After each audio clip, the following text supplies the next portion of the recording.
80 kvadratli uyga korobka holatidan bitkungacha necha pul ketadi? Bularni hozir sizlar bilan gaplashib o'tamiz. Bugungi kunda 80 kvadratli uylarni remont qilishda e'tibor berish kerak bo'lgan 3 jihat bor.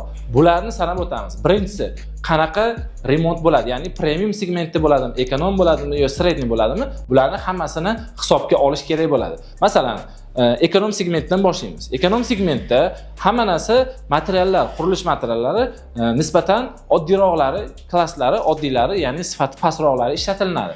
Bugungi kunda taxminan $25,000 atrofida pul ketadi. Endi sredniy klassga chiqadigan bo'lsak, sredniy klassda уже insonlar o'zini yashashi uchun qiladi yoki farzandlariga masalan uy qilib berishda o'zi uchun bo'lganligi uchun yaxshiroq narsalardan foydalanishga harakat qilishadi. Bunda уже qurilish mollari deylik Yevropalardan yoki chet ellardan olib kelinganlari bo'ladi.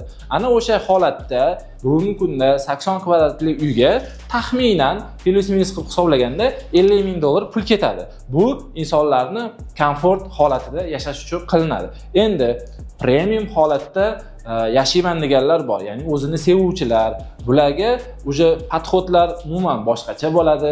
Bunga ishlatiladigan materiallar deyarli hammasi chet eldan keltirilgan bo'ladi.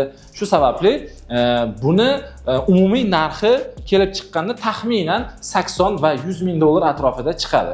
Bu bugungi kunda O'zbekiston sharoitida aynan mana shunday holatdagi remontlar bo'lib turgan, ya'ni narxlar shundan olindi. Endi remontda e'tibor berish kerak bo'lgan jihatlar juda ham ko'p. Shu sababli quruvchilarni masalan gaplashishda, ya'ni smetalar o'zgarib ketmasligida va undan tashqari kelishilgan summalar chiqib ketmasligida oldindan shartnoma qilish kerak bo'ladi. Ya'ni shartnomada aynan mana shu jihatlarga juda ham kuchli e'tibor berish kerak bo'ladi. Ba'zi holatlarda o'ylaydiki, narx bunda arzon ekan, bunda qimmat ekan deb o'ylaydi, lekin aslida bunday emas. Ishlatiladigan qurilish mollarida juda ham ko'p farq bo'ladi. Tasavvur qiling, masalan men bir odamga deylik $50,000 ga remont qilib beraman dedim. Kimdir masalan $30,000 ga remont qilib beraman dedi. U odam $30,000 lik remont qiladi, $50,000 lik remont qila olmaydi. Shu sababli bu jihatlarga juda ham e'tiborli bo'lish kerak bo'ladi. Bugungi kunda eng ko'p keladigan savollardan biri mana shu desak mubolag'a bo'lmaydi. Chunki men o'zim bir kunda deyarli 2-3 ta mijozlar bilan gaplashaman. Mijozlarning eng birinchi so'raydigan narsasi necha pulga qilasiz deydi. Nima material ishlatasiz? Qanaqa material ishlatasiz degan savol birinchi o'rinda bo'lishi kerak deb hisoblayman bugungi kunda. Sababi siz masalan o'zingizga yashamoqchisiz, sizga oddiy masalan deylik sifati sal oddiy bo'lgan qurilish mollaridan xonadoningizni ta'mirlab berdi. Bu degani yana 1 yildan keyin ko'p ehtimol bilan yana ta'mir talab bo'lib qoladi uy.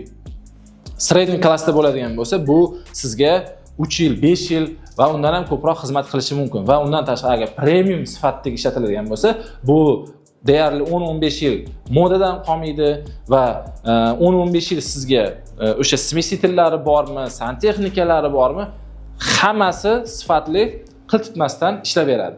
Shu sababli hurmatli yurtdoshlar, juda ham ko'p insonlardan keladigan savollarga javob berishga harakat qildim.